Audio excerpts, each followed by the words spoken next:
All right, it is 6:33 here in Texas right now, and a congressional delegation of Democrats finally set to visit the Rio Grande Valley today, about a month after refusing to attend a border hearing held in the same area. Meanwhile, Joe Biden's border crisis continues as the South Texas bridge is now temporarily closed after 1,000 migrants tried to cross. Look at that. Joining us right now with reaction is Texas Congressman and a pretty darn good pickleball player, Lance Gooden. Lance, great to have you. Thanks so much for having me. Good morning. Good morning. You know, so a month ago, when you guys had your field hearing down along the border, right, the Democrats were saying, that's just a photo op. That's just a political stunt.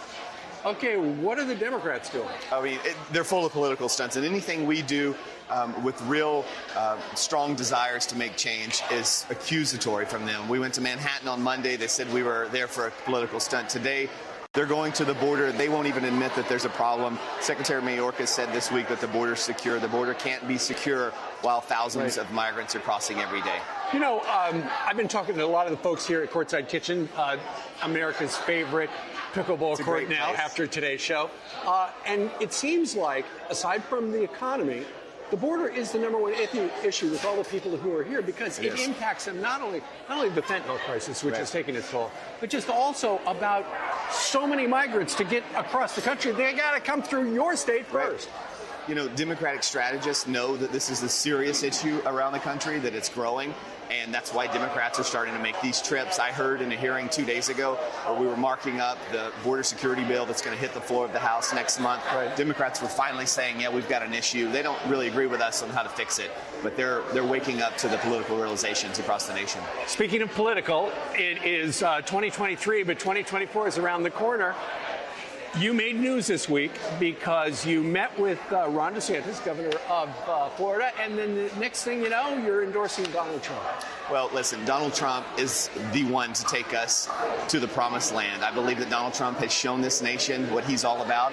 Donald Trump is going to re-secure the border. Donald Trump is going to win the nomination. Donald Trump is the only one who can beat Joe Biden next year, and I believe that he's the man to do it. And this week, I endorsed him, and it made some news, but I think every week is going to make news for Donald Trump because every week you're going to see more and more members of Congress and high-profile leaders around this nation jump on board. And he had a number of people from Florida endorse him this past week, as you did.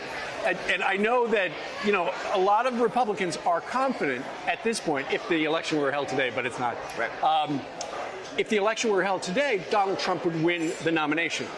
But there have been a number of powerful Republicans and conservatives, congressmen, who have said he can win the primary, but he cannot win the general election.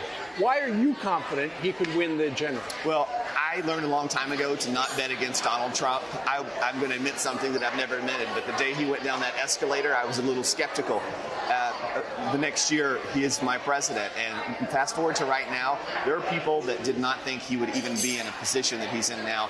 He is going to beat these indictments. The American people see right through these sham prosecutions. And I think the Trump train is gaining in momentum. I believe he can win next year. I believe he will steamroll through the nominating process and just sit back and enjoy the show. You know what? There are going to be a bunch of Republicans running. We need to get them all together at a place like Courtside Kitchen to play pickleball. I want to see the candidates play pickleball. I would love that too, but only one is serious, and that would be Donald Trump. Thank you. Thank you. I would like to see him play, although he plays really good golf. I'll talk to him about that. Thank you, Congressman. Thank you. I'm Steve Ducey. I'm Brian Kilmeade. And I'm Ainsley Earhart. And click here to subscribe to the Fox News YouTube page to catch our hottest interviews and most compelling analysis.